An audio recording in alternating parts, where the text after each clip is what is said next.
하나님 아버지, 이 시간에 신구약 사이에 있는 4, 500년 정도의 아, 역사를 보면서 하나님께서 아, 예수 그리스도를 어떻게 준비하셨는지, 또 하나님 나라를 어떻게 만들어 가셨는지를 배워가고자 합니다. 하나님께서 함께 해주시고 직접 가르쳐 주시고 하나님의 온전한 뜻들이 드러날 수 있도록 인도하여 주옵소서. 예수님의 이름으로 기도합니다. 아멘. 신구약 중간사 부분을 이제 시작하도록 하겠습니다. 어, 이 신구약 중간사 부분을 배워야 되는 이유가 뭐냐면, 구약의 말라기로 끝나는 이제 구약의 역사에서부터 이제 마태복음으로 우리가 이제 성경 통독을 시작하게 되는데, 그 사이의 역사가 이제 기록이 되어 있지가 않아요. 그렇기 때문에 우리가 성경을 잘 이해하려면 역사를 알아야 됩니다. 왜냐하면 뭐 우리나라로 치면은 고려 시대, 삼국 시대 정도에서 곧바로 뭐 조선 시대로 넘어가는 분위기가 생긴 거예요. 왜냐면 이스라엘이 멸망당한 시점은 언제입니까? 587년이잖아요. 그러니까 바벨론 제국에 의해서 멸망당했는데 예수님이 오신 시기는 로마 시기입니다. 그러니까 그 사이에도 네 개의 제국, 그러니까 제국이라는 것은 거의 한 대륙 전체를 차지할 정도로 큰 나라잖아요. 그만큼의 큰 제국들이 지나갔어요. 지나갔기 때문에 완전히 변화된 문화와 언어 뭐 이런 상태에서 온 겁니다. 그러니까 구약이랑 이 신약이라는 것을 이제 이해하는데 갑자기 너무 이제 뻥 뜨는 거죠. 그래서 그 안에 있었던 일들과 이스라엘 민족들의 생각과 사고방식과 그런 문화는 왜 이렇게 됐는지 이런 것들을 살펴볼 필요가 있는 거예요. 그래서 그런 것들을 이제 오늘 보는 겁니다. 한 개 넘겨주시면은요, 어, 넘겨주시고 한 장. 그래서 말라기 이후부터 마태복음 시대를 뭐 암흑 시대라고 하는데 하나님께서 직접적으로 말씀하시지 않았다라는 거죠. 하지만 하나님은 여전히 이스라엘 민족들을 지키고 있었고요. 뭐 이스라엘 민족만 지키신 게 아니라 온 세계와 열방의 통치자로서 하나님께서 하신 일들이 있었다라는 거죠. 그것들에 대한 예언이 어디에 나오냐면 다니엘서에 나옵니다. 우리가 지난번에 다니엘서를 읽었죠. 거기에 보면 잠깐 볼게요. 이제 다음 세 번째 페이지를 넘기면 보면 이제 알 텐데 이 그림 기억나죠? 이 그림. 이 그림을 보면은 아니 기억이 안 나겠지. 사실 이 그림은 여러분들이 기억이 안 나는 게 그림으로 나타나 있었던 것이 아니라 뭘로 나타나 있었냐면 말로 나타나 있었기 때문에 기억이 안 날 거예요. 네, 이제 보면은 어, 이제 다니엘이 환상 중에 2장에서는요. 이런 환상을 본 겁니다. 이런 약간 큰 신상이 세워져 있는 걸 봤는데 머리는 금이고 이 몸통은 은이고 그다음에 어 다리 쪽은 이제 동으로 되어 있고 그다음에 밑에 있는 다리는 철이고요. 그다음에 맨 밑에 발은 철과 진흙으로 되어 있는 형상을 봅니다. 그러니까 예언을 본 거죠. 이제 앞으로 있을 거를 봤는데 이건 뭘 상징하냐면 이 금은 바벨론 제국을 상징하고 은은 여기 메데 페르시아 제국을 상징하고요. 동은 그리스, 철은 이제 로마 제국이죠. 이제 로마 제국이 굉장히 오랫동안 이제 다스리게 되고 철과 진흙은 이제 열국으로 흩어지는 시대들을 상징해서 보여주셨어요. 이거 왜 보여주셨다 그랬죠? 준비시키시는 거죠. 앞으로 너희 민족이 이런 열강의 대제국들에게 침략을 받고 이제 지배를 받게 될 텐데, 그거를 이상하게 여기지 말아라. 내가 하는 일이다. 내가 열국의 역사 속에서 하는 일이다라고 하나님께서 말씀해 주고 계시는 겁니다. 그래서 준비를 시키시고, 다니엘에게 그 환상을 보여주신 거죠. 그러니까 다니엘이 백성들에게 계속해서 준비를 시켰겠죠. 단지 다니엘은 뭐 총리 역할만 한 게 아니에요. 선지자로서 이스라엘 민족들을 준비시키는 역할들을 계속 해나갔다는 거죠. 그래서 이제 이 역사들을 이제 보는 거예요. 구체적으로. 이 신상이 나와 있는 그런 역사들을 보는 거고요. 넘기겠습니다. 자, 이제 요 역사들을 한번 살펴보게 될 텐데 창세기 10장 22절 말씀에 보면 이런 구절이 있습니다. 셈 알죠, 셈? 셈의 아들이 누구냐면 엘람과 아수르와 아르박삿과 룻과 아람이요. 자, 여러분들 퀴즈인데 누가 아브라함의 조상일까요? 여기서 5명의 여러분들이 이거 알면 굉장히 해박한 지식을 알고 있는 거죠. 예, 뭐 대답하는 거를 뭐다 마음속으로 알고 있을 것 같기 때문에 어, 여러분들 여기 보면 아르박삿이라는 사람의 후손이에요. 여기 5명의 아들 중에 나머지는 다 큰 제국을 이룹니다. 그러니까 엘람은 엘람 제국, 아수르는 아수르, 룻은 리디아, 아람은 아람 왕국을 만들어요. 제국은 아니죠. 왕국이죠. 그러니까 이 나머지 네 아들은요, 굉장히 그 세력이 팽창해가지고 고대 근동 지역에 왕국을 형성할 정도로 큰 세력이 됐어요. 근데 이제 아르박삿 계열의 이 사람의 가문은 그냥 유목민으로서 그냥 별 볼 일 없는 가문으로서 살고 있었어요. 그 가문의 후손이 바로 아브라함입니다. 그러니까 하나님은 사실 굉장히 별 볼 일 없는 가문의 아르박삭 계열의 아브라함이라는 사람을 선택하셔가지고 하나님의 놀라운 구원의 역사를 이루어 가고 계시다는 거죠. 그래서 이제 그럼 별 볼 일 있는 가문들 한번 볼까요? 이제 넘겨주세요. 자, 이게 구약 말기에 동방 이쪽 지역의 지도예요. 그러니까 BC 한 600년경의 지도입니다. 이거를 여러분들이 한번 잘 봐야 될 게 뭐냐면 이제부터 여러분들이 좀 더 집중해가지고 이제 역사로 좀 들어가게 됩니다. 여기 보면은 이스라엘은 이미 없죠. 이스라엘은 이미 없습니다. 이게 그림이 되나? 되네요. 여기 요 부분 어, 무슨 색깔로 해야 잘 보일까? 예. 자, 여기가 이스라엘이었죠? 제가 동그라미 친 거 보이시죠? 여기 이스라엘인데 이미 신바벨론 제국에 의해서 멸망당했어요. 그러니까 이미 이제 없습니다. 나라 자체가 이제 지도에 나타나지 않는 그런 상태가 되어 있고요. 자, 여기 지금 당시의 패권 국가를 한번 봅시다. 여기 보면은 자, 분홍색으로 칠해져 있는 곳이 보면은 메대라는 곳입니다. 이제 여러분 이 메대를 좀 봐야 돼요. 이 메대. 지금으로 치면은 여기가 어디냐면 이란, 이라크 이쪽이죠. 예, 그리고 어디로 보면 리디아라는 왕국이죠. 지금 좀 이따 보면 알겠지만 이 리디아 왕국은 헤라클레스, 조상이 헤라클레스입니다. 여러분들 신화에서 봤겠죠? 헤라클레스. 그다음에 또 패권 국가하면 뭐 전통적으로 애굽, 이집트죠. 이런 패권 국가들이 이제 각축전을 벌이고 있는 시기라고 볼 수 있어요. 이런 시기라고 볼 수가 있는데요. 여기에서 지금 제일 강력한 나라라고 치면은요, 뭐 메데랑 요 네 개 동그라미 친 이 바벨론, 애굽, 리디아 정도가 될 겁니다. 근데 어, 지우개로 지워지네. 좋네요. 자, 이 네 개 나라를 한번 보세요. 이제 자세한 얘기는 뭐 아시리아가 멸망하고 이런 얘기는 그냥 넘어가겠습니다. 자, 이 당시에 페르시아라는 나라는 아직 없었어요. 이제 페르시아 역사도 좀 봐야 되는데 바벨론 제국이 있었고요. 페르시아는 어디에 있냐면 여기 바사라고 보이십니까? 바사. 제가 동그라미 친데 여기가 페르시아입니다. 이쪽이 페르시아인데 아직은 그냥 이 메데 제국의 작은 속국 정도로만 있었습니다.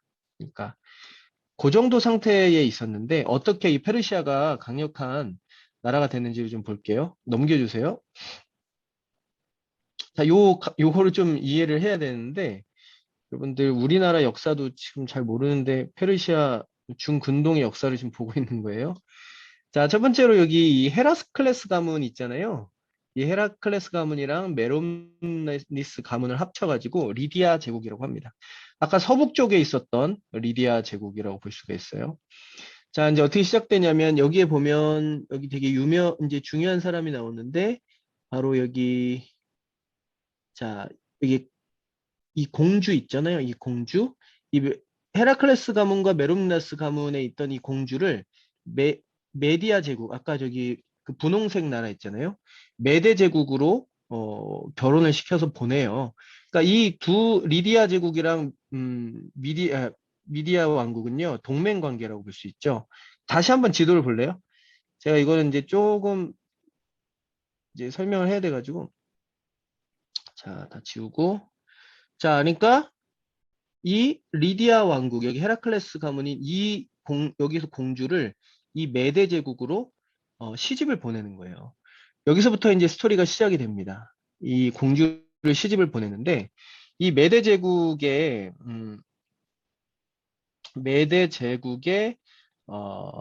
이제 왕의 이름이 아스티아게스 왕입니다. 여기서부터는 이제 이야기예요. 이 왕이 아주 굉장히 성격이 잔인하고요. 왜냐하면 원래 교만하면 잔인해지잖아요. 이 메데 제국이 당시에 지금 거의 최강대국 아닙니까? 바벨론 제국도 뭐 감히 어떻게 할 수가 없을 만큼의 강대국입니다.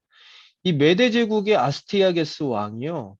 어느 날 꿈을 꿔요. 꿈을 꾸게 되는데 요 리디아 왕국에서 왔던 공주와 결혼을 해서 만다네 공주라는 이제 딸을 얻어요. 딸이 있는데 어느 날 이 만다네 공주가 얘기입니다. 이제 오줌을 쌌는데 그 오줌이 이 중군대 지역을 완전히 다 잠가버리는 거예요. 오줌을 하도 많이 싸가지고. 그래가지고 그런 꿈을 꿔요. 그래서 이 아스티아게스 왕이 너무 놀라가지고 이제 술사들을 부릅니다. 당시에는 이제 비서실장 이런 사람들이 술사잖아요. 술사들을 불러가지고 물어봐요. 이런 꿈을 꿨는데 이거 무슨 일이냐. 술사들이 이제 대답을 하는 거죠. 아유, 기쁜 일입니다. 이제 왕의 딸인 이 만단의 공주에서 몸에서 아기가 탄생할 것 같은데 이 중군동 전체를 다스릴 위대한 인물이 탄생하게 될 것 같아요. 이렇게 얘기를 해주는 거예요. 그랬는데 보통은 자기 에서 나오는 아들이 그렇게 아주 위대한 인물이라고 한다면 보통 기뻐하겠죠. 근데 이제 이 아스티아게스 왕은요, 그걸 싫어합니다. 자기 자신의 몸에서 직접 나오는 사람이 이 전체 땅을 다스려야 된다고 생각해요. 즉, 그러니까 아들을 생각하고 있는 거겠죠. 그래가지고, 어, 이거 위험하다. 이 공주 위험하다 싶어가지고요. 이 공주를 어디로 보내냐면, 이 공주를 한번 보세요. 이 그냥, 이쪽에, 여기 액타바나라고 보이십니까? 여기가 수도예요. 이 메데 제국의 수도가 바로 액타바나인데, 여기로 보냅니다. 바로, 어, 요 밑에 있는 엘람이라는 곳으로 보내요. 왜 안 써져? 느려지네. 이 엘람이라는 곳, 그 노란색 엘람 수산 써 있는데 거기로 이제 시집을 보냅니다. 누구에게 보내냐면 여기 완전 시골이에요. 당시로 치면은 시골에 캄비세스라는 지방 관리에게 시집을 보냅니다. 만단의 공주를. 근데 안심을 하고 있죠. 이제 정치적으로 완전히 소외된 곳으로 보내버린 거 아닙니까? 근데 또 꿈을 꿉니다. 이 아스티아게스 왕이 또 꿈을 꾸게 되는데 이번에는 만단의 공주가 또 아랫배에서 포도 넝쿨이 막 나와가지고 이 지역 전체를 막 뒤덮는 꿈을 꾸게 된 거예요. 또 그러니까 이제 불길을 하니까 술사들을 또 부릅니다. 그래서 이게 뭐야 이거? 이거 어떻게 된 거야? 이렇게 물어보니까 술사들이 아마도 공주의 뱃속에 이 천하를 호령할 만한 인물이 임신이 된 것 같다. 이런 얘기를 하는 거죠. 그래서 이제 확인을 해보죠. 그래가지고 지방으로 이제 사람들을 보내서 확인을 했는데 임신을 한 겁니다. 임신을 했어요. 그래가지고 그러면 그래 아이를 수도에서 낳아야지 해가지고 액타바나라는 이 메데 제국의 수도로 불러 올립니다. 그래가지고 당시에 총리 이름이 하르파고스라는 총리가 있어요. 이 사람 또 중요한 인물이니까 잠깐 이제 이 이름을 기억해야 됩니다. 여기 드라마랑 비슷해요. 이 하르파고스 총리를 시켜가지고 몰래 지시를 내리는 거예요. 여러분 이제 드라마랑 거의 스토리 비슷합니다. 그래가지고 야 그 산파랑 짜가지고 아이가 나오면 몰래 죽은 아이랑 바꿔치기 해서 공주한테는 죽었다고 얘기를 해라.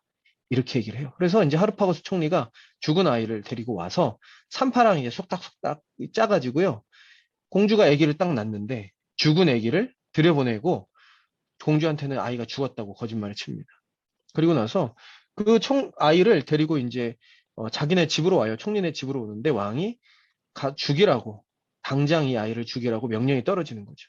그래서 이제 이 아이를 산에 가서 묻어야 되겠다 하고 생각을 하는데, 자기가 직접 뭐 묻기도 좀 찜찜하고, 이제 공주의 아들이니까 내가 죽이긴 좀 그렇다 싶어가지고 집에 있었던 하인을 불러가지고 가서 산에 묻고 와라 이렇게 얘기를 해요. 그래서 하인이 이제 산으로 가는데, 그 집 안에 살고 있는 하인이죠. 마침 되게 이제 드라마입니다, 진짜. 자기의 아내가 그날 출산을 하는 날이었는데, 자기의 아들이 죽어요. 출산하다 죽습니다. 근데 과거엔 그런 일들이 많았으니까. 그래서 그걸 보고 몰래 아이를 그 자기 아내의 품속에다 넣어주고, 그 죽은 아이를 산으로 올라가서 묻어버립니다. 그러니까 아이가 살았죠, 결국. 공주 아이가 살게 됐어요. 그래서 이제 총리에게는 이렇게 이렇게 해서 아이가 이제 죽었습니다라고 얘기를 하죠. 그래서 이제 아무 일 없이 이제 살아가게 되죠. 근데 그 아내의 이름이 뭐냐면 퀴노입니다. 퀴노. 암늑대라는 뜻이에요. 여기 말로 퀴노. 여러분들 이제 요게 복선이 되는데, 이 퀴노의 아들이라는 뜻이 퀴노스인데, 퀴노스가 누구냐면 고레스입니다. 여러분들 이제 성경 읽으면서 고레스라고 나와요. 한국말로 그렇게 음역을 한 거예요. 퀴노스를 암늑대의 아들이란 뜻입니다. 그러니까 엄마 이름이 퀴노예요. 암늑대예요. 그래서 이 고레스는 이렇게 탄생을 하게 되는 거죠. 그래서 이제 이렇게 살아요. 근데 공주는 뭐 이제 자기의 아들이 죽었으니까 낙심해서 다시 이 엘람 지역으로 돌아갑니다. 그래서 살고 있는데, 이 고레스가 이제 성장을 해서 한 10살쯤 됐을 때, 이 애가 보통 애가 아닌 거예요. 10살이 됐는데 이미 뭐 리더십과 뭐 사람을 막 다루고 하는 능력이 뭐 보통이 아닌 겁니다. 그래서 이제 총리의 집에서 자라나고 있었잖아요. 그러니까 막 장관의 자제들이나 대신들의 뭐 아이들과 어울려서 놀기 시작하는데, 항상 왕으로서나 리더십 있는 자리에서 항상 역할을 하는 거예요. 그러다가 어느 날 이제 사건이 발생합니다. 어느 날 드라마도 이제 그런 사건이 발생하잖아요. 사건이 발생했는데 뭐냐면, 어느 날 이제 고레스가 막 법을 세우고 나라를 통치하고 막 하는데, 어느 아이가 잘못했는데 고관 대신의 아이가 뭔가 잘못했어요. 그래가지고 곤장을 50대를 쳐요. 이 페르시아 역사에 나오는 내용입니다. 곤장을 50대를 치니까 이 아이가 거의 뭐 너무 죽음이 된 거죠. 그래서 아버지한테 얘기를 했고, 그 사건이 왕의 귀에까지 들어갑니다. 그래서 아니 이제 노예의 아들이잖아요. 하인의 아들인데 이제 아주 큰일을 저지른 거죠. 그래가지고 야, 이게 뭐냐 하고 아이를 부릅니다. 왕이 직접 얼굴을 봐요. 근데 왕이 깜짝 놀랍니다. 아이 얼굴을 보는 순간 만단의 공주랑 똑같이 생긴 거예요. 이 아이가. 단순히 직감을 합니다. 얼굴을 보자마자. 야, 총리를 불러요. 야, 제 나이가 몇 살이냐? 물어보니까 10살입니다. 이러는 거예요. 계산해 봤더니 만단의 공주가 10년 전에 잉태를 했던 그 아이인 거예요. 그래가지고 너무 이게 이제 의심쩍으니까 하인을 부릅니다. 하인을 불러가지고 이게 도대체 어떻게 된 거야? 하면서 막 신문을 하는데, 하인이 다 얘기하죠. 10년 전에 있었던 얘기를 다 얘기를 해요. 그래가지고 이 아이가 공주의 아들이라는 것을 알게 됩니다. 뭐 드라마죠, 거의. 그래가지고 이 소문을요, 만단의 공주가 엄마죠. 들어요. 듣고 이 아이를 데리고 갑니다. 수산으로. 이렇게 돼가지고 고레스가 10살 때 신분이 밝혀지게 되는 겁니다. 자기 신분이 밝혀지게 되는 거죠. 왕이 엄청나게 열받았어요. 이 아스티아게스 왕이 너무 열받아서 하루는 대신들을 다 이제 불러가지고 저녁 식사를 이렇게 차리고 있는데, 이 하르파고스 총리도 이제 거기 앉아 있었겠죠. 그래가지고 이제 음식을 맛있게 먹고 있는데 왕이 물어봅니다. 음식 맛이 어떠냐? 이렇게 물어보는 거예요. 참 맛있습니다. 하고 이제 마지막 음식이 딱 나오는데, 어떤 이런 보자기 같은 데 딱 덮여가지고 나오는 겁니다. 마지막 음식이. 그래서 하르파고 총리가 딱 열었더니 자기 아들의 머리가 요리가 돼서 거기에 나와 있는 거예요. 그래서 깜짝 놀라죠. 엄청 깜짝 놀라서 막 질색을 하는데, 이제 당시의 왕권은 뭐 지금 대통령의 권력 그런 게 아니거든요. 사람을 죽이려면 죽이는 거잖아요. 그래가지고 하르파고스 총리가 아무 말도 못하고 아, 그냥 인정을 하고 나옵니다. 근데 그때부터 이 하르파고스 총리가 왕을 배신할 생각을 하기 시작하는 거죠. 그래서 이 수상궁에 있는 이 엘람 지역에 있는 고레스하고 이 편지를 주고받으면서 이제 작전을 짜기 시작해요.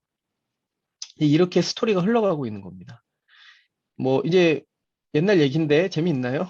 그래가지고 이제 소문이 이제 들리는데 저쪽에 엘람 지역에서 고레스가 군사들을 규합해가지고 이제 메대의 본국, 그러니까 할아버지의 국가죠. 여기를 치려고 준비를 하고 있다 소문이 들린 거예요. 그래가지고 하르파고스 총리에게 이제 불러가지고 얘기를 합니다. 야, 내가 다시 한번 너 기회를 줄 테니까 가서 고레스 잡아와. 이렇게 얘기를 하는 거죠. 그래서 하르파고스 총리가 총사령관이 돼가지고 바로 이제 엘람이라는 곳으로 떠나기 시작합니다. 근데 사실은 하르파고스 총리는 고레스랑 전쟁할 마음이 전혀 없어요. 왜냐면 마음이 이미 떠났거든요. 그래서 이미 작전을 다 짜가지고 고레스하고도 얘기를 하고 그리고 거기 있는 장군들하고도 얘기를 합니다. 그냥 가는 길에 이렇게 얘기해요. 내가 사실은 고레스를 잡으러 가는 게 아니다. 나랑 같이 할 사람들은 가라. 해가지고 거기는 장군들이 다 동조를 합니다. 그래서 한순간에 이 고레스가 엄청난 군대를 얻게 돼요. 완전 투항해버립니다. 그 군대들이 고레스에게. 그래서 고레스가 어떻게 하겠습니까? 순식간에 올라와가지고 자기 할아버지의 나라인 메데 제국을 접수해버립니다. 접수해버려요, 그냥. 그날 이후로. 근데 뭐 자세한 이야기가 있는데 제가 좀 생략을 했어요. 길어가지고. 그래서 액타바나로 올라가가지고 바로 접수하는데 뭐 할아버지를 죽이고 그러진 않아요. 왜냐 할아버지니까 그렇게 하지 않고 그냥 폐위시키고 그리고 나서 메데 바사 제국이 되는 거예요.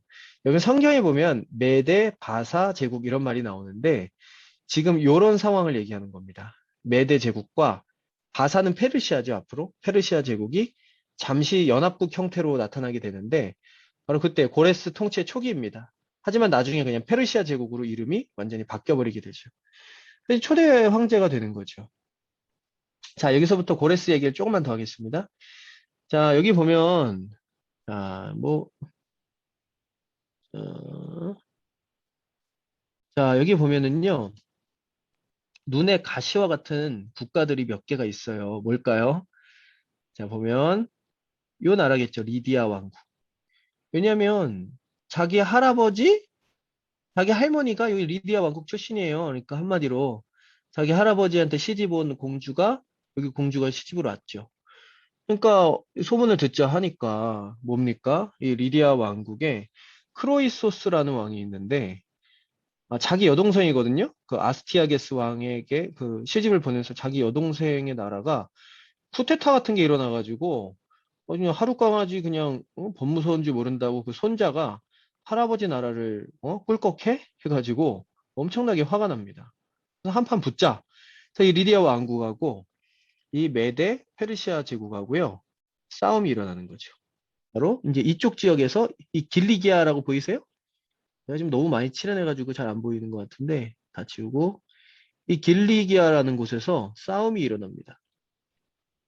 네, 여러분들 고레스가 대단하잖아요. 대단한 곳인데 사실 여기 리디아 왕국도요 대단한 곳입니다. 왜 리디아 왕국이 왜 대단하냐면 왕조가 이미 500년 정도 지속됐던 곳이에요. 근데 역사 속에서 왕조가 500년 지속되는 데가 거의 없습니다. 근데 대단히 탄탄한 나라입니다. 그 이유가 뭐냐면 여기에 보면 사르디스라고 보이십니까? 사르디스? 제가 동그라미 쳤는데 여기가 수도예요. 그 옆에 보면 팩툴루스 강이라고 있어요. 제가 옛날에 그리스 터키 지역 탐방 한번 갔다 왔는데 한 5년 전에 그때 갔다 왔거든요. 뭐 사진도 보여주면 좋은데 이 팩툴루스 강이 뭐 어떤 곳이냐면 금광 지역입니다. 금광. 그러니까 이 리디아 제국은요 엄청나게 부유한 나라예요.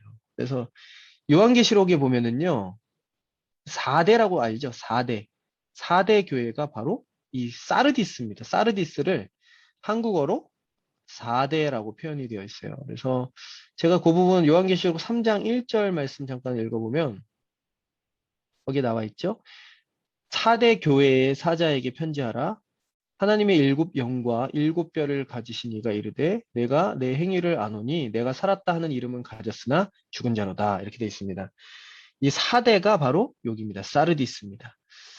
어, 어쨌든 이 굉장히 부유한 나라였고요.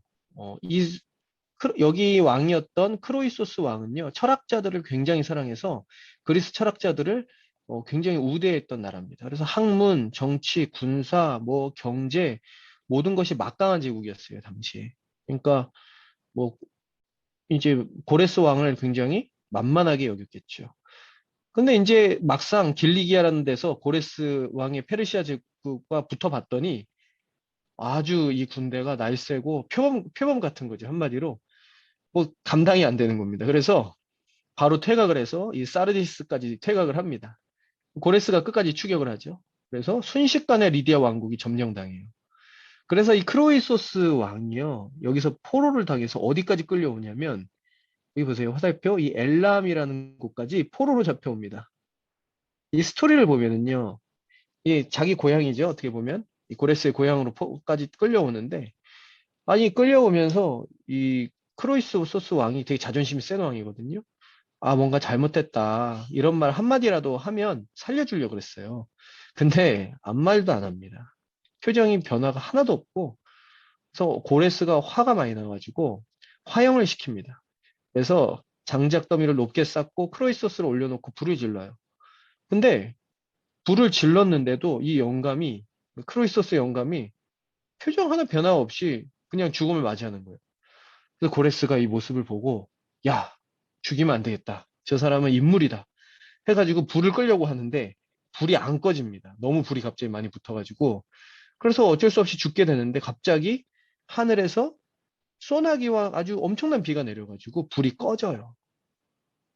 이 스토리입니다. 그래서 고레스가 이걸 이 하늘의 뜻, 네, 하나님의 뜻이 아니라 하늘의 뜻으로 여기고 이 크로이스토스 왕을요, 국사로 모십니다. 여러분들 뭐 그런 거죠. 제갈공명 같은 그런 위치에 놓는 거죠. 지혜가 대단한 왕이거든요. 그러니까 아 국사로 활동해 주십시오 했더니 이 크로이소스 왕이 그렇게 합세 이렇게 얘기하면서 이제 고레스 왕의 이제 책사가 되는 거죠. 근데 그렇게 스토리가 흘러가고 있어요. 그러니까 지금 뭐 한번 보세요. 지금 보면은 다 점령이 됐죠? 이 리디아 왕국까지 점령이 됐어요. 당시. 그러면 지금 어디가 남았나요? 자, 보면 바벨론 제국이 남았습니다. 이 바벨론 제국이 이제 여기가 이제 아주 큰 제국으로서 하나가 남아 있는 거죠. 그래서 뭐 바벨론 제국을 이제 점령하러 이제 바로 떠납니다. 자, 이제 여기서부터 성경이라는 게 연결이 돼요. 왜냐면 여기에 지금 누가 살고 있습니까? 이 지역에 이스라엘 민족들이 여기 지금 포로로 잡혀서 이 바벨론 제국에 살고 있기 때문에 그래요. 자, 여기서부터는 성경의 역사와 이제 접목되고 성경 이야기들이 막 등장하기 시작을 합니다. 지금 요 시점은요, 이스라엘 나라가 완전히 멸망당한 지 40년 이상 지난 시점이에요. 그러니까 이스라엘 민족이라는 정체성도 많이 흐려져 있는 상태고요. 그리고 심지어는 이 누구예요? 다니엘. 지난주에 다니엘이 BC 605년에 포로로 잡혀왔으니까 이미 한 65년 정도 지난 시점입니다. 그러니까 포로로 잡혀온 지 65년 정도 지난 시점이에요. 그러니까 다니엘의 나이가 지금 75세에서 한 80세 정도 된 할아버지입니다. 다니엘 지금 할아버지예요. 그 상태에서 지금 이 메대 제국, 그러니까 페르시아가 바벨론을 침략해 들어오는 시점입니다. 자, 이제 요 흐름을 좀 알아야 돼요. 그러니까 성경을 읽을 때 이제 이스라엘 민족들은 바벨론의 포로로 몇십 년 동안 살고 있었고 페르시아 제국이 이제 540년 정도에 침략해 들어오고 있습니다. 자, 근데 이 신바벨로니아 제국은요, 전혀 걱정하지 않아요. 왜냐면 이 바벨론이라는 성은요, 고대 근동 역사에서 가장 난공불락의 요새였어요. 그래서 이런 별명이 있죠. 뭐 무너졌도다 큰 성 바벨론이요. 뭐 이런 표현이 있어요. 그러니까 뭐로 표현하면 좋을까요? 미국의 군대가 안 무너질 것 같지 않습니까, 여러분들? 뭐 하여튼 그런 겁니다. 난공불락의 요새예요. 왜냐면 바벨론 이 성의 높이가 몇 미터냐면 100미터입니다. 성의 높이가 100미터예요. 그러면 지금으로 치면 아파트 몇 미터죠? 100미터면은 한 35층? 아파트 한 35층 정도 되나요? 성벽 높이가 아파트 한 35층 정도 높이 되는 거죠.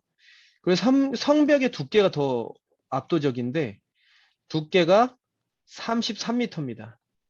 성벽의 두께가 33m예요. 그러니까 뚫을 수가 없는 거예요. 어떤 무기를 가지고도 이 바벨론 성을 뚫을 수가 없는 거예요. 그러니까 바벨론 성 안에 있으면 절대 뚫리지가 않는 겁니다. 더군다나 이 바벨론 성은요, 해자 구조입니다. 그러니까 성 주위가 뭐가 있냐면 물이 흐르고 있습니다. 그래서 이 아치가 내리는 거 알죠? 다다다다다다다다 하면은 다리가 내려가지고 그 주변에 있는 그 뭡니까? 그 강을 가로지르는 이게 아치가 내려가면 뭐말 같은 것이 막 들어갈 수 있고 아치가 올라가면 뭐 도무지 이 성으로 들어갈 수 있는 방법이 올라가는 거죠. 그리고 심지어 이 문들이 뭐로 되어 있냐면 청동으로 되어 있습니다. 청동으로 되어 있는 이 문이 100개가 있는 거예요. 이게 엄청난 성입니다. 그러니까 뭐 웬만해서는 부술 수 없는 성이죠. 어쨌든 이 고레스가 이 성을 정벌하고 출발했다라는 소식을 바벨론에서 듣게 됩니다. 여러분, 이 바벨론의 마지막 왕 이름이 뭐냐면 벨사살이에요. 벨사살. 벨사살 왕인데 여러분 다니엘서 5장을 한번 보세요. 읽었죠? 다니엘서 5장에 어떤 장면이 나타나냐면 귀족 1000명을 불러가지고 잔치를 하고 있어요. 그날 밤에 어떤 일이 있었습니까? 여러분들 기억나세요? 막 잔치를 하고 있는데 막 흥이 안 나요. 흥이 안 난다는 표현이 납니다. 그래 왜 그러냐고 봤더니 지금 페르시아의 대군이 지금 둘러싸고 있는 겁니다. 포위를 하고 있는 거예요. 바벨론 성을. 근데 잔치를 하고 있는 거예요. 왜냐하면 절대로 이 성은 무너지지 않으니까. 그러니까 귀족 1000명과 이제 불러가지고 잔치를 하는 거죠. 한 잔씩 마시는데 기분이 안 나니까 어떻게 합니까? 예루살렘 성전에 있는 그 금기명들 갖고 와 이렇게 하는 거죠. 그걸 갖고 와가지고 술을 마시는데 엄청 무서운 사건이 나타납니다. 손가락이 갑자기 나타나서 벽에다 뭘 써요. 벽에다 막 씁니다. 알 수 없는 글자를. 그래가지고 봤더니 뭐라고 써 있습니까? 벽에? 메네 메네 데겔 우바르신이라고 써 있죠. 너무 무서워서 막 덜덜 떨고 있으니까 왕의 엄마가 와서 이렇게 얘기를 해주죠. 성경 읽으면 다 기억날 거예요. 이럴 때는 누굴 불러야 된다고요? 이렇게 해결이 안 되는 일이 있을 땐 다니엘을 부르면 된다. 다니엘을 부르면 해결이 된다라고 얘기를 해주는 거죠. 그래가지고 다니엘을 부릅니다. 근데 다니엘 불러가지고요. 야, 너가 이걸 해결해주면 내가 왕의 나 다음 가는 권력을 너에게 줄게. 이렇게 약속을 해줘요. 그랬더니 다니엘이 뭐라 그랬죠? 한마디로 그딴 거 필요 없어요. 이렇게 얘기하죠. 아, 그딴 거 필요 없고 해석을 하겠습니다. 라고 하면서 자, 이게 뭐 히브리어니까 다니엘에게는 뭐 해석하고 말 것도 없죠. 너무 쉬운 거죠. 이게 무슨 말이냐면 왕이 저울에 달아봤는데 하나님이 기준에 적합하지 않아서 저울에 달았는데 기준에 적합하지 않아서 불합격돼서 이제 오늘 밤에 왕의 왕국을 빼앗기게 될 겁니다. 라고 얘기하는 거죠. 그래서 다니엘서에 보면은요, 그런 표현이 나와 있어요. 그날 밤에 벨사살이 죽임을 당했다라는 표현이 나와요. 다니엘서에 나와 있죠. 그날 밤에 페르시아 그 군대가 바벨론 성을 정복하고 어떻게 됩니까? 진격해 들어와서 바벨론 성을 완전히 정복해버려요. 여러분들 이게 되게 이상하잖아요. 그 바벨론 성은 난공 불락의 요새라고 하지 않으셨어요? 이렇게 얘기했잖아요. 어떻게 된 거죠? 그게 이유가 있습니다. 이제 이거 페르시아 역사에 보면은요, 이 고레스 왕이 이제 출격을 쭉 하는데 왕이 뽀대가 나야 되니까 백마 7마리가 이끄는 일곱 백마가 이끄는 마차를 타고 쭉 이제 바벨론으로 출격을 합니다. 너무 멋있잖아요. 지금으로 치면은 뭘까요? 벤츠, 페라리, 뭐 또 뭐 있지? 아주 좋은 차, 뭐 람보르기니, 뭐 하여튼 7대를 쭉 세워가지고 뭐 이렇게 출발한다고 봐야 되나? 하는데 어느 날 이제 강을 건너다가 말이 한 마리가 빠져 죽습니다. 그래가지고 뽀대가 안 나잖아요. 7마리가 돼야 되는데. 그래가지고 고레스가 너무 열받습니다. 그래가지고 그 강을 그 군대, 엄청난 군대를 동원해서 막아버리라 그래요. 그 강을 막아버려라. 그래가지고 되게 비상식적인 얘기를 지금 하고 있는데 당시에는 그런 게 다 됐습니다. 그래서 군인들을 동원해가지고 강을 막아버려요. 막아버렸는데 이게 엄청난 신의 한 수가 됐던 게 뭐냐면 그 강이 바로 이 바벨론 성 주위를 도는 그 강으로 연결되었던 그 강이었던 거예요. 그래서 그 강을 막아버렸더니 수면이 점점 낮아지는 거예요. 이 해자의 그러니까 수면이 낮아지면 뭐가 됩니까? 그 성 안으로 들어가는 이 아치형의 뭐가 생기죠? 입구가 보이기 시작하는 거죠. 이 점점 낮아지니까 군인이 그 안으로 들어갈 만하기 시작한 겁니다. 그래서 그날 밤에 벨사살은 뭐 귀족들 1000명을 불러가지고 잔치를 하고 있는데 어떻게 됐죠? 페르시아 군대는 그 수면이 낮아진 그 수로로 들어가가지고 그날 밤에 그냥 초토화 시켜버립니다. 그래서 바벨론이요. 절대 무너지지 않을 것 같은 제국이 단 하루 만에 무너져요. 단 하루 만에. 그래서 너무 신기하죠. 이런 일이 벌어지는 겁니다. 그래서 접수하게 됩니다. 그래서 이 고레스가요, 바벨론을 접수하고 난 다음에 자기의 삼촌이죠. 그러니까 할아버지 아스티아게스 왕의 그 아들이 있습니다. 그러니까 만다네 공주의 자기 엄마의 오빠를 이곳에 신바벨로니아 제국에 뭘로 세웁니까? 왕으로 세워요. 그냥 왕으로 이쪽 지역을 다스리십시오라고 나옵니다. 여러분 아까 그 지도를 다시 한번 띄워줄래? 지도가 아니라 그 족보. 족보를 좀만 제가 다시 한번 설명해 볼게요. 족보를 한번 열어주세요. 이게 아니고 네, 네, 여기죠. 자, 여기 보면은 이제 어느 정도 설명이 됐습니다. 만다네 공주가 누구예요? 바로 고레스의 엄마죠. 고레스의 엄마가 되는 거죠. 근데 여기서 보면 이 아스티아게스는 할아버지죠. 바로 할아버지인데 이 다리우스를 이 벨사살이 이 바벨론의 마지막 왕이거든요. 폐위시키고 다리우스 자기 삼촌을 이 바벨로니아 지역의 마지막 왕으로 세웁니다. 그래서 어, 이 만단의 공주의 바로 오빠예요. 그래서 이 다리우스 왕이 이제 성경에 보면 어떻게 등장하냐면 여러분 거기 보면은 6장인가요? 다니엘서 6장에 보면 다니엘을 사자굴에 집어넣은 다리우스 왕이 있죠. 기억나세요? 다니엘을 사자굴에 집어넣은 다리우스 왕. 그게 바로 이 다리우스 왕입니다. 만단의 공주의 오빠예요. 그러니까 이 다리우스 왕 이제 그 분위기를 보면 다리우스 왕이 다니엘을 엄청나게 아끼는 걸 볼 수 있죠. 여러분들 그 성경을 읽으면서 그걸 느꼈어야 돼요. 다리우스 왕이 다니엘을 엄청나게 아껴요. 왜 그럴까요? 왜 그랬을까요? 절대로 죽이고 싶지 않은데 음모에 빠져가지고 다니엘을 사자굴에 넣게 되잖아요. 그리고 나서 새벽녘에 막 달려가잖아요. 다니엘에게. 그래가지고 동이 트자마자 달려가가지고 다니엘에게 살아있냐 막 외치죠. 그 왕답지 않은 행동을 하는 거예요. 그랬더니 왕이시여 하나님께서 나를 건져주셨습니다라고 얘기를 하는 거죠. 왜 다니엘을 이렇게 아낄까? 여러분 잘 보세요. 벨사살의 마지막 이제 바벨로니아가 멸망당할 때 누굽니까? 다니엘이 이 나라의 셋째 통치자였어요. 그러니까 총리급입니다, 다니엘이. 근데 다리우스 왕이요. 다니엘을 그대로 그 자리에 두는 것을 볼 수가 있어요. 여러분 이게 말이 됩니까? 말이 안 되죠. 원래 왕조나 이런 왕권이 바뀌면 당연히 총리는 다 바뀌는 겁니다. 근데 다니엘은 그 자리에 그대로 있어요. 이유가 뭐냐면 하나님께서 지금 이 모든 것들을 계획하고 준비하셨다라는 것을 그날 밤에 고레스 왕이 쳐들어왔을 때 다니엘은 분명히 다 얘기를 했던 겁니다. 그리고요, 고레스 왕도요, 그것을 받아들였던 것 같아요. 왜냐하면 나중에 포로를 귀환시키는 것들을 할 때 여호와 하나님의 이름을 얘기를 하거든요. 그러니까 고레스 왕의 입에서 여호와 하나님의 이름이 등장하는 것은 다니엘을 통해서 가능하게 된 겁니다.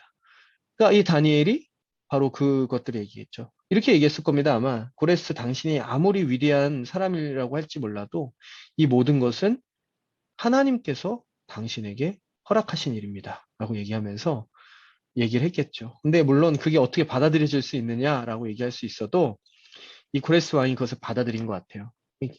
그래서 이 고레스가 다니엘을 그대로 통치자로 삼습니다. 자, 여기까지가 이제 고레스 왕이 이제 통치하게 되는 내용들을 담고 있고요. 이제 좀 넘겨볼까요? 자, 그렇게 돼서 이사에서 45장 1절에서 7절에 보면 이 고레스에 대한 예언이 나옵니다. 이 고레스 왕이 그의 기름을 부음 받은 고레스에게 이같이 말씀하시되 내가 그의 오른손을 붙들고 그 앞에 열국을 항복하게 하며 내가 왕들의 허리를 풀어 그 앞에 문들을 열고 성문들이 닫히지 못하게 하리라. 내가 너보다 앞서가서 험한 곳을 평탄하게 하며 논문을 쳐서 부수며 쇠빗장을 꺾고 여기 뭐냐면 이 논문이 바로 그 바벨론 제국의 그 철옹성 같은 100개의 그 청동문을 상징하는 것 같아요. 그러니까 이 모든 것을 행하게 하신 것은 고레스 너가 탁월한 게 아니고 하나님께서 하신 거야. 라는 것들이 이미 성경에 예언이 되어 있다는 거죠. 다니엘은 당연히 이 사실을 알고 있었을 거예요. 그러니까 이런 모든 것들이 지금 연결이 되는 겁니다. 이 이사야는요, 다니엘보다 어, 조금 앞서거나 동년배 사람이에요. 그러니까 교제가 있다는 얘기입니다. 이사야랑 다니엘은 교제가 있는 사람이라는 거예요. 전혀 다른 시대 사람이 아니에요. 이사야, 예레미야, 다니엘, 에스겔 다 거의 비슷한 시기에 같이 살았던 사람들입니다. 자, 그래서 넘겨보세요. 그래서 자, 그렇게 돼가지고요. 이제 요거를 지금 설명을 한 겁니다. 그래서 제가 요걸 다 설명을 했어요. 그래서 고레스가 마지막에 죽습니다. 되게 허무하게 죽어요. 요 얘기도 한 10분을 해야 되는데, 마사게티아라는 이 북쪽에 있는 아주 야만족, 고기를 날걸로 먹는 야만족과 싸우다가 그 여왕이, 여기 여왕이 다스리거든요. 그 여왕의 간계에 넘어가서 죽습니다. 되게 허무하게 죽어요. 고레스는 또 되게 신기하게. 그래서 그 아들이 이제 통치를 하게 되는 거죠. 자, 여기서부터 좀 봅시다. 더 한번 가보겠습니다. 넘겨주세요. 아, 이게 리디아 왕국, 아까 얘기했던 거 그 지도예요. 요 사르디스입니다. 사르디스. 여기 이제 팩툴루스라는 강이 흐르면서 이게 금광이 있는 강이고요. 페르시아로부터 이 리디아 왕국이 멸망당했다는 거 넘겨주세요. 자, 그래서 페르시아 왕국의 전쟁사를 좀 잠깐 봅시다. 이거 좀 지겨울 수도 있는데 아주 간략하게 설명할게요. 이 캄비세스 2세가, 캄비세스는요, 누구예요? 자기 아버지잖아요. 고레스 아버지 이름이 캄비세스입니다. 자기 아버지는 사실 별 볼 일 없는 사람이었죠. 지방에 있는 그냥 지방 이제 관리였습니다. 근데 이제 자기가 아주 황제가 된 거죠. 근데 이제 아들을 캄비세스 2세라고 짓는 거죠. 그래서 캄비세스 2세가 자기 아버지 이름을 딴 2세가 이집트를 정복해요. 지금 다 정복했고 어디가 남았냐면 이집트가 남아 있는 거잖아요. 큰 제국으로서는. 그러니까 여기까지 정복하면 이제 실제로 거의 뭐 페르시아가 다 먹는 겁니다. 뭐 모든 거의 뭐 지역을 다 먹는 거예요. 근데 이 캄비세스 2세가 이제 포악해요. 이제 포악하고요. 잔인해요, 아주 사람이. 그래서 아버지가 이렇게 놓은 제국을요, 그냥 뭐 하루아침에 금수저잖아요. 그냥 하루아침에 그냥 다 먹은 겁니다. 근데 복수심이 아주 강한데, 이 무슨 소식을 듣냐면, 이런 사람들이 보통 이제 굉장히 성격이 안 좋잖아요. 이집트의 공주가 예쁘다라는 소문을 들어요. 이 캄비세스 2세가. 아주 나쁜 놈이죠. 그리고 나쁜 놈? 사실 그렇게 얘기하기 좀 그렇습니다. 왜냐면 옛날 분이기도 하고 나이가 저보다 많을 수도 있는데 나쁜 놈 이렇게 얘기하기는 좀 그런데 어쨌든 그냥 그렇게 표현을 할게요. 이 공주가 이제 이쁘다는 소식을 듣는데 예, 당시에 이집트 왕 이름이 아마시스라는 왕이었는데 편지를 보냅니다. 그래서 당신의 딸이 이쁘다고 하니까 내가 아내로 맞아들여야겠소 이렇게 얘기를 합니다. 아니, 뭐 자기가 무서울 게 없죠. 당시에 최강대국이고 뭐 무서울 게 없으니까 이집트의 딸 나에게 주시오라고 얘기를 한 거죠. 그랬더니 이집트에서 이런 답장이 와요. 자고로 사람은 자기 격에 맞게 살아야 옳다. 이렇게 하면서 그 노예 한 명을 편지와 함께 딸려서 보냅니다. 이집트의 노예 한 명을. 화가 나겠죠. 이 캄비세스 2세 굉장히 잔인한 사람이어가지고 화가 나가지고 당장 전쟁을 선포하고 떠납니다. 근데 이제 편지가 몇 번 왔다 갔다 하는데 몇 달씩 걸리잖아요. 그 사이에 이 아마시스라는 사람이 나이가 굉장히 많은 사람이 왕이었는데 죽어요.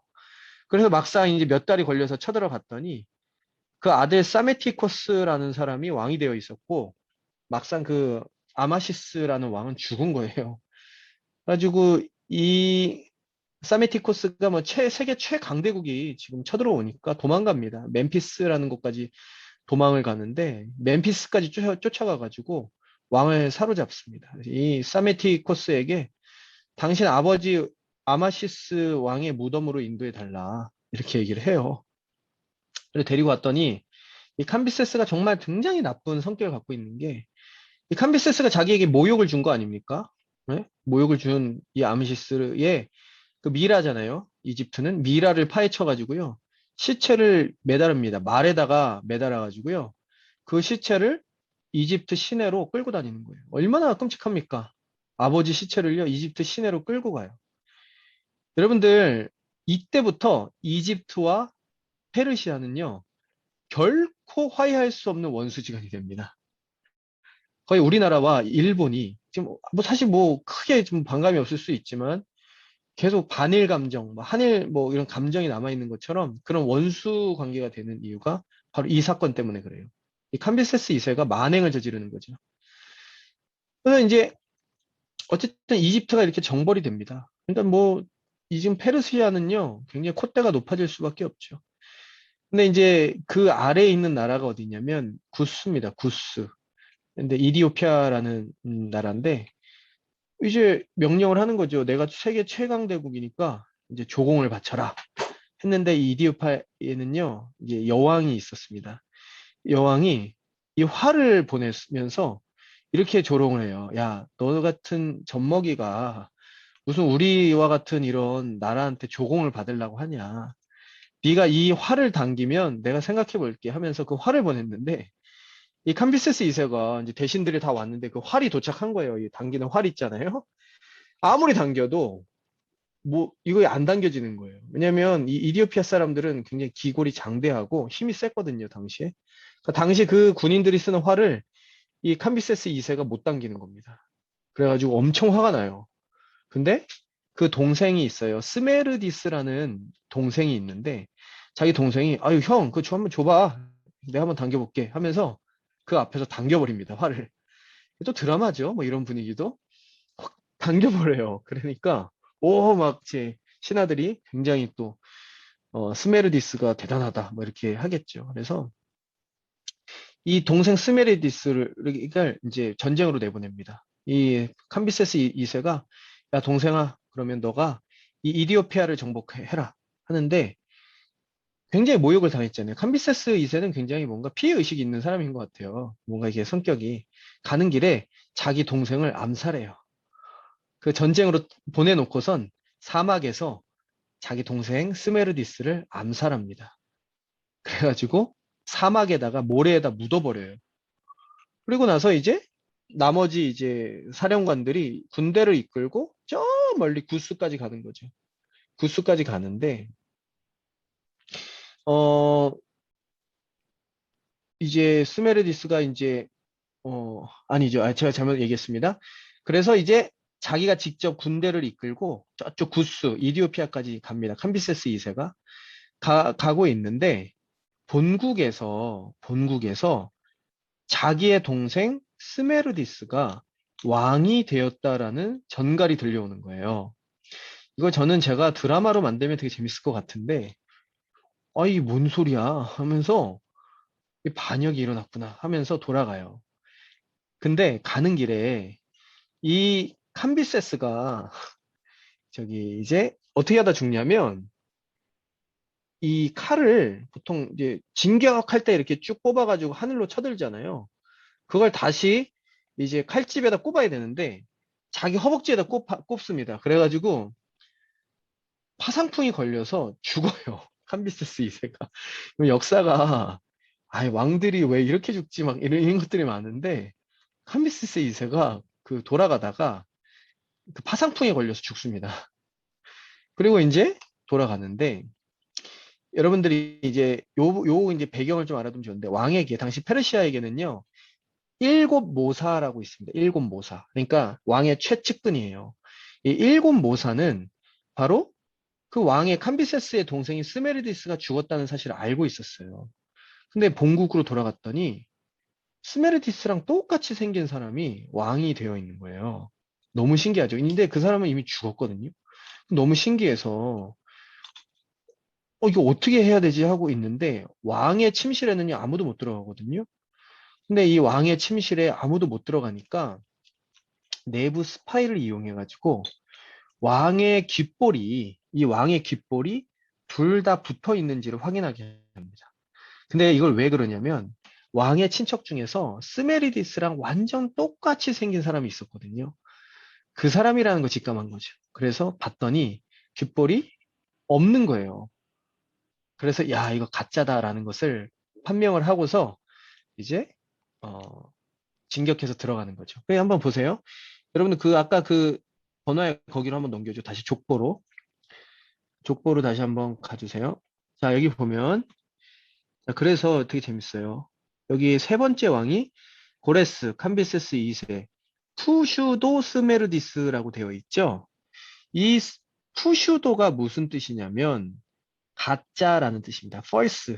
그러니까 true가 아니라 가짜 스메르디스가 잠시 왕이 되었던 거예요. 그래가지고 여기 역사책에 푸슈도 스메르디스라고 되어 있는 거죠. 그래서 이제 요런 거는 그냥 상식으로 알아두면 좋을 것 같아요. 나중에 푸슈도가 뭐 성인가 뭐 이러지 말고 가짜라는 뜻이구나 이거 알면 될 겁니다. 그래서 이 스메르디스를 이제 폐위를 시키고 가짜니까 이제 나라를 되찾았는데 왕이 없잖아요. 왕권이 이어지지 않습니다. 고레스, 캄비세스 2세로 끝난 겁니다. 고레스의 그 핏줄이. 그래서 일곱 모사들이 나라를 그러면 어떻게 할까 회의를 합니다. 어떻게 할까요? 여러분들? 나라를 분배를 할까요? 일곱 개로 쪼갤까요? 크니까 일곱 개로 쪼갤까? 아, 그러지 말자. 그러면 우리 일곱 명 중에 한 명을 추대를 하자 해가지고 이 왕의 일곱 모사가 최고의 이제 실력자들이 자, 그럼 어떻게 할까? 회의를 하다가 그러면 우리가 내일 아침에 저쪽에 동편 해 뜨는 곳으로 우리의 말을 이끌고서 달리자. 달리다가 우리의 말 중에 가장 먼저 앞다리를 들고서 저 태양을 향해서 윙 하는 소리를 내면 그 사람이 왕이다. 되게 특이하죠. 이게 옛날 사람들은 왜 이렇게 좀 뭔가 희한하게 이제 결정을 하는데 그렇게 합니다. 그래가지고 결국 누가 결정이 되냐면 그 다음에 있는 다리우스라는 왕이 뽑히게 됩니다. 이 다리우스 히스타페스 1세가 이제 4대 왕으로 추대가 되는데 여기 옆에 있는 이 아스티아게스의 아들인 이 다리우스랑은 이 다리우스는 완전 다른 사람입니다. 근데 우리 헷갈리는 이유가 뭐냐면 성경에는요 이 두 사람 이름 다 나오거든요. 근데 어떨 때는 요 사람이고 어떨 때는 요 사람이에요. 그렇기 때문에 헷갈려요. 요 다리우스는 다니엘서 6장에 나오는 바로 바벨로니아 제국의 마지막 왕입니다. 그러니까 아스티아게스 왕의 아들 고레스의 삼촌인 거죠. 요 사람은 이제 역사 속에서 이제 사라지는 거고 이제 이 다리우스 왕은요 굉장히 역사 속에서 유명한 왕이에요. 그러니까 여러분들이 이제 역사를 세계사를 배운 사람들은 굉장히 잘 알 수 있는 요 다리우스 왕. 이 다리우스 히스타페스라는 사람이 너무 탁월한 사람이에요. 우리로 치면 세종대왕 같은 사람입니다. 이 사람이 이제 왕이 됩니다. 황제가 돼서 다스리는데, 고레스의 딸 아토사라는 고레스의 딸과 결혼을 해요. 그러니까 왕권이 탄탄하게 이제 지내게 되겠죠. 그래서 이 사람 뭘 만드냐면 고속도로를 만듭니다. 대리석을 깎아가지고 너무 넓잖아요, 제국이. 그러니까 이 제국을 효과적으로 통치하기 위해서 빠르게 왕의 그 파발마 소식을 전하기 위해서 고속도로를 땄고요. 우체국을 곳곳에 신설하고 아주 탁월하게 이 일들을 합니다. 이게 이제 스토리가 있습니다. 어느 날 이 다리우스 히스타페스 1세 이 왕이요 사냥을 갔다가 말에서 떨어져가지고 다쳐요. 말에서 떨어져서 다칩니다. 근데 그리스에서 온 노예가 발을 고쳐줍니다. 이 그리스 쪽에 가면은요, 이 그 의학의 신 누굽니까? 그 쪽이 있거든요. 의학으로 굉장히 유명한 도시가 있거든요. 그 고린도 쪽에 가면 있어요. 그쪽에 가면 있는데 노예가 발을 고쳐줍니다. 그래서 왕이 큰 재물을 줘요. 자기 발을 고쳐줬으니까. 근데 이 그리스 노예는요, 고향에 가고 싶은 거예요. 고향에 가고 싶어요. 그래서 어떻게 해야 됩니까? 왕이 뭐 자기를 절대 보내줄 뭐 기미가 없어. 자기를 너무 좋아해. 그러니까 뭐 그리스로 자기를 되돌려줄 뭐 그런 기미가 없어요. 그러니까 왕비에게 접근을 합니다. 그래서 왕비한테 그리스 칭찬을 계속 하는 거예요. 왕비님, 고린도 유럽 지역에 가면 목걸이가 끝내줍니다. 진짜 멋있는 목걸이가 있는데 그 목걸이를 진짜 한 번만 왕비님의 목에 걸어드리고 싶다. 뭐 이런 얘기를 계속 하는 거예요. 그래가지고 이 왕비가 이 다리스 왕이한테 계속 조릅니다. 나 고린도에 목걸이가 갖고 싶다고. 어, 그랬더니 왕이 전쟁을 일으켜요. 그걸 명분으로 이 다리우스 왕이 전쟁을 일으킵니다. 그래서 스키타이 전쟁이라는 것과 마라톤 전쟁이라는 것이 있는데요. 두 번 져요. 근데 심지어 집니다. 가가지고 안 됩니다. 그래가지고 패배를 경험하고요. 이 얘기를 좀 하면은 재밌는데 뭐 영화로도 나오고 그랬어요. 뭐 마라톤 전쟁 뭐 기억나죠? 이제 마라톤이 기원이 된 거잖아요. 마라톤 전쟁. 근데 패배를 경험하고요. 돌아와서 이제 국력이 확 쇠했잖아요. 다리우스 왕이. 돌아와서 또 반란이 일어납니다. 그러다가 이집트에서 반란이 일어난 걸 제압하다가 이집트에서 죽어요. 여러분, 이 다리우스 왕이 어떤 다리우스 왕이냐면 학계 스가랴. 여러분 얼마 전에 읽었죠? 학계 스가랴서에 나오는 다리오 왕입니다. 그러니까 여러분 이걸 구별을 해야 돼요. 이 다리우스 왕, 다니엘서 6장에 나오는 그 왕이랑 똑같은 왕이야? 그렇지 않습니다. 이 다리우스 왕은 바로 페르시아의 4대 황제 다리우스 히스타페스 1세입니다. 자, 이렇게 해가지고 다리우스까지 지났고요. 자, 그 다음에 그 다음 왕이 이름 뭡니까? 페르시아 역사를 우리나라 역사보다 자세하게 배우고 있습니다. 아닥사스다 왕이죠. 아죠. 그 위에 아하수에로 왕이죠. 아하수에로. 요 사람도 되게 유명한 사람이죠. 누구냐면 에스더의 남편입니다. 에스더의 남편. 여러분은 이런 배경을 알아야지만 에스더서를 읽을 때 이 아하수에로 왕이 도대체 어떤 상황에서 왕이 된 사람인지를 알 수가 있겠죠? 이 아하수에로 왕은요, 아버지가 뭡니까? 굉장히 나중에 두 번의 전투에서 패배를 하고 국력이 좀 쇠약해진 상태에서 왕이 됐잖아요. 그러니까 뭐가 필요할까요? 돈이 필요하죠, 돈이. 돈이 필요합니다. 자신의 입지를 강화시키기 위해서 돈이 필요해요. 그래서 여기서 보면은요, 그 에스더서를 보면 되게 특이한 장면이 나오는데, 하만이라는 사람이 나오죠. 굉장히 큰 부자거든요. 근데 하만이라는 사람이 돈으로 매수를 해요, 왕을. 그래서 매수를 해서 유대인들을 다 죽이자고 하는데, 여러분들 보통 한 민족을 학살하자 이런 제안을 하면 보통 권하나 뭐라고 하겠습니까? 한마디 물어봐야 되겠죠? 왜? 이거는 물어봐야 되겠죠. 아니, 왜 죽여? 이 말은 해야 되는데 그런 말이 없습니다. 돈을 받고 도장을 찍어줍니다. 그냥 찍어줘요. 그러니까 이게 뭐냐면 이 사람이 돈에 탐욕스러웠다고 생각할 수도 있지만 당시에 이 왕권을 강화시키기 위해서 굉장히 혈안이 되어 있는 왕이었다는 거죠. 그러니까 이런 배경들을 좀 살펴볼 수 있어요. 역사를 보면서. 에스더의 이제 남편이 되는 사람인데 여러분들 이 아하술의 왕의 평생의 꿈은 뭘까요? 아버지의 패배를 설욕하는 거죠. 아버지가 이 그리스 지역에 갔다가 대패를 당하고 옵니다. 그러니까 이제 서력을 해야 되겠다 해서 준비를 일으켜서 대군을 일으키게 되는 거죠. 그때 뭐 몇십만의 대군을 일으켜서 이제 가게 되는 겁니다. 근데 이제 스파르타, 아테네 이런 그리스 도시들을 쳐들어가는데 여러분 여기가 바로 그 유명한 영화 300 봤어요? 거기 보면 This is Sparta 하면서 그 이제 페르시아의 사신을 우물로 빠뜨려 죽이는 장면이 나와요. 그러니까 페르시아의 사신이 가서 이렇게 얘기합니다. 왕이 말씀하시는데 이 나라의 물과 이 나라의 흙을 우리에게 바치라 라고 얘기했다. 그랬더니 스파르타 사람들이 얼마나 무섭습니까?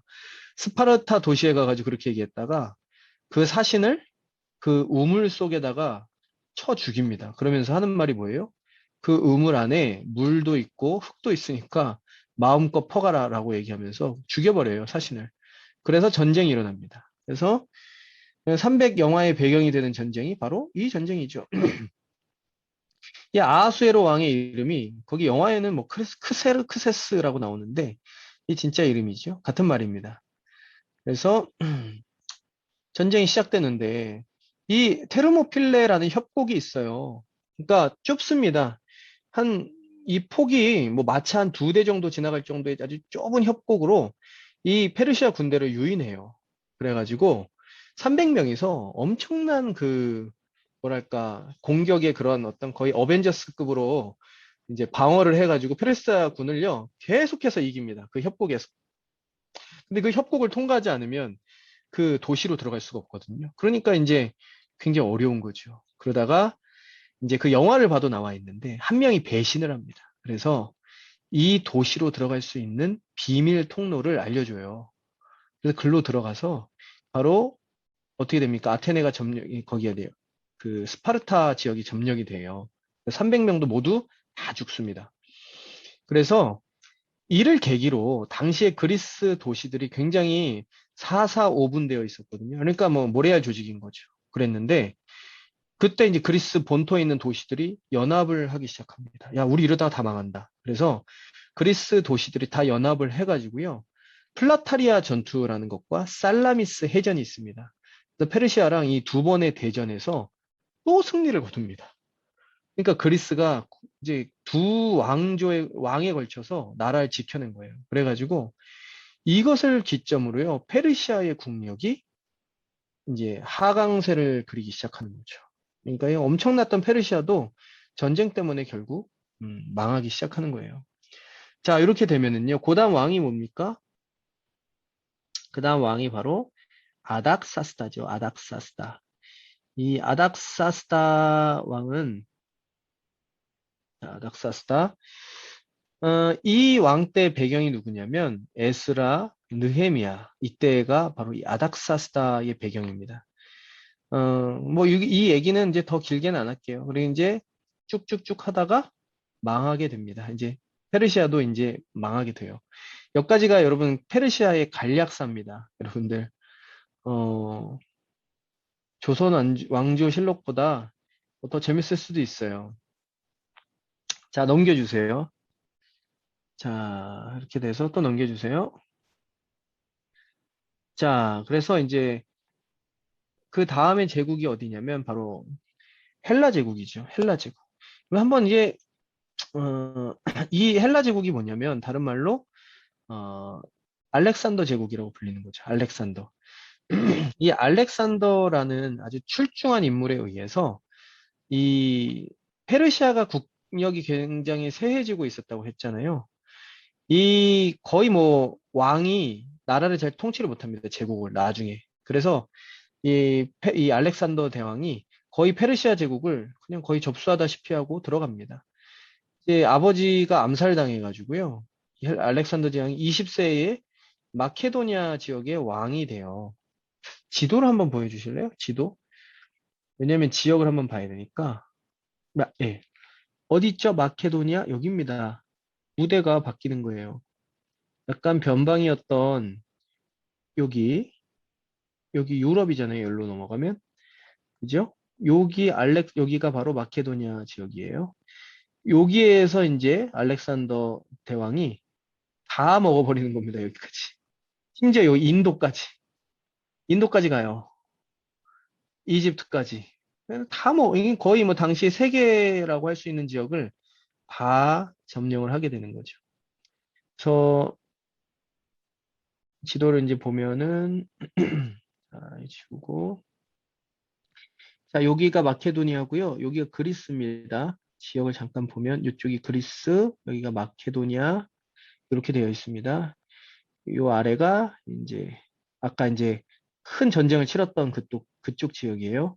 그 위쪽에 있는 마케도니아 얘기를 하는 겁니다. 그래서 이 알렉산더 제왕이 이 페르시아 제국 전체를 그냥 먹습니다. 먹어요. 그런데 그곳에서 이 인도까지 가는데 알렉산더 제왕이 그 인도까지 가서 의문사를 해요. 뭐 향수병에 걸렸다 뭐 별의별 얘기 있는데 아마도 독살 당했을 것 같아요. 왜냐면 이 젊은 시절에 나왔던 군사들이 10년 넘게 전 세계를 돌아다니면서 정복 전쟁을 벌려서 결국 인도까지 왔는데 고향에 너무 돌아가고 싶은 거예요. 근데 알렉산더 제왕이 고향으로 돌아갈 생각을 안 합니다. 그러니까 죽였다라는 얘기가 있어요. 알렉산더 제왕을. 그래야지만 돌아갈 수 있겠다. 그래서 젊은 나이에 죽어요. 그래서 그 알렉산더 휘하에 있던 네명의 이제 넘겨주세요. 자, 요 얘기까지 하고요. 오늘 다 못하겠다. 하는 데까지만 좀 하고 10시 반에 그냥 마칠게요. 너무 다 힘들 것 같아. 자, 이 알렉산더 4명의 장군 이름이 카산더, 리시미커스, 안티노코누스, 톨레미라는 요 4명의 장군들이 요 지역을 나눠서 통치하자라고 된 거죠. 넘겨주세요. 요렇게 나눕니다. 여기 본토죠. 이 마케도니아 본토를 리시마코스라는 사람이 녹색이요. 이쪽이 마케도니아 본토잖아요. 여기를 리시마코스라는 사람이 이쪽을 차지해요. 여기가 이제 알짜배기라고 생각을 한 거죠. 요 사람이 그리고 알렉산더 제왕의 딸과 결혼을 합니다. 그래서 이쪽 지역을 차지하고요. 그 다음에 프톨레미, 이 이집트 지역은 프톨레미라는 사람이 이제 왕조를 세우고요. 그 다음에 셀류코스 왕자가 이쪽이 생기게 되는 거죠. 그래서 요렇게, 제가 잘못 얘기했습니다. 죄송합니다. 한 정정을 할게요. 제가 이 이 마케도니아 본토를요, 카산드라는, 빨간색 보이시죠? 요 마케도니아 본토를 카산드라는 장군이 지배를 하고요. 이 녹색 리시마커스라는 사람이 장군이 이쪽 지역을 다스립니다. 여기가 이제 뭐냐면, 여기가 보면 작게 나와 있지만 여기가 팔레스타인 지역을 포함하고 있어요. 그러니까 이 리시마커스 장군이 지배했던 이 지역도 중요하게 되겠죠. 이제 넘겨주세요. 빠르게 갑시다. 자, 여기도 여기 한번 설명을 할게요. 그래서 자, 안티고누스라는 사람이요. 이제 내가 알렉산더 제왕의 후계자라고 자처를 하면서요. 바로 이제 이게 사실 이거 별로 중요하지 않습니다. 이제 전쟁이 일어난다는 거예요. 어디랑 어디가 전쟁이 일어나냐면, 자, 한번 다시 지도를 보세요. 지도가 이 녹색 리시마커스 요쪽의 지역과 이 이집트와 이 셀루커스 요 지역에서 패권을 놓고 이제 계속 전투가 일어나게 되는 겁니다. 계속 전쟁이 일어났는데 이 셀류커스 왕조와 이 톨레미 왕조가 계속 싸워요. 계속 싸우게 되면서 이쪽에 있는 바로 이스라엘이 계속 전쟁터가 되는 겁니다. 이 150년 전쟁이라고 하는데 150년 동안 이스라엘이 전쟁과 수탈로 완전히 아수라장이 되게 됩니다. 이 때가 바로 신구약의 가장 암흑기라고 볼 수가 있는데 여러분들 요 얘기는 제가 다음 주에 계속 이어서 할게요. 왜냐면 지금 반 정도 왔는데 다 하기에는 여러분들이 너무 힘들 것 같아. 일단은 페르시아 얘기까지만 일단 보고 다음 주에 그 부분을 마저 볼게요. 그러면 잠깐 넘겨줘 볼래요? 뒤로? 자, 넘겨보면 뭐가 나오냐면 이제 자 넘겨주세요. 자 이제 요 얘기를 좀 해야 돼요. 좀 넘겨보세요. 계속 넘기면 쭉쭉쭉쭉 넘기면 이제 신약 시대의 배경이 드러나요. 신약 시대의 배경이 드러났는데 뭐가 나오냐면 계속 넘겨보세요. 쭉쭉 계속 이런 하스몬 왕가가 나오게 되고요. 이제 여기서 바리새인들이랑 사두개인들이 등장하면서 어떻게 싸우게 되는지에 대한 얘기들, 뭐 그런 얘기들도 여기 등장하고 또 넘겨보세요. 예, 헤롯 대왕. 이 헤롯이라는 사람이 에돔 사람인데 어떻게 이스라엘 다스리게 됐는지에 대한 얘기도 나오고요. 그 역사들을 좀 봅시다. 뭐 이건 그냥 사진이고 넘겨보세요. 네. 그래서 이런 종교 분파에 대한 얘기들도 다음 주에 얘기를 하려고 그래요. 근데 이 얘기가 그냥 너무 빨리 지금 얘기하기에는 너무 중요한 내용들이 많아서 지금 다 다루지는 않겠습니다. 그래서 다음 주에 이 부분들을 좀 더 구체적으로 다루도록 할게요. 그래서 어, 그렇게 일단 하는 걸로 하겠습니다. 다음 주에 한 번 더 해야 되겠네. 이거 너무 많다, 양이. 그리고 그건 없습니다. 성경 시험은 없어요. 성경 시험은 없고, 다음 주도 성경 시험은 없고, 그다음에 공간복음이랑 요한복음을 이제 뭐 묶어서 하든지 해서 쭉쭉 빠르게 강의를 좀 진행하도록 할게요. 뭐 긴 강의 듣느라고 애 많이 썼고, 진짜 남의 나라 역사를 내가 왜 공부해야 되는지 그런 생각이 들겠지만 한 번 이 흐름을 이해하면 성경을 보는 것도 깊이가 되게 달라지기 때문에 한번 이해하면 좋을 것 같아요. 그래서 질문 없을 것 같고 여기서 마치도록 하겠습니다. 그러면 기도하고 마칠게요. 하나님 아버지, 저희들에게 역사를 알려주시고 또 신구약 사이에 있는 그 흐름들을 이해하면서 성경을 더 깊이 이해할 수 있게 하신 것을 감사합니다. 우리가 하나님 말씀을 더 사랑하기 위해서 이 일들을 하고 있사오니 주님 우리들에게 지혜를 주시고 더 깊이 가르쳐 주시옵소서. 예수님의 이름으로 기도합니다. 아멘.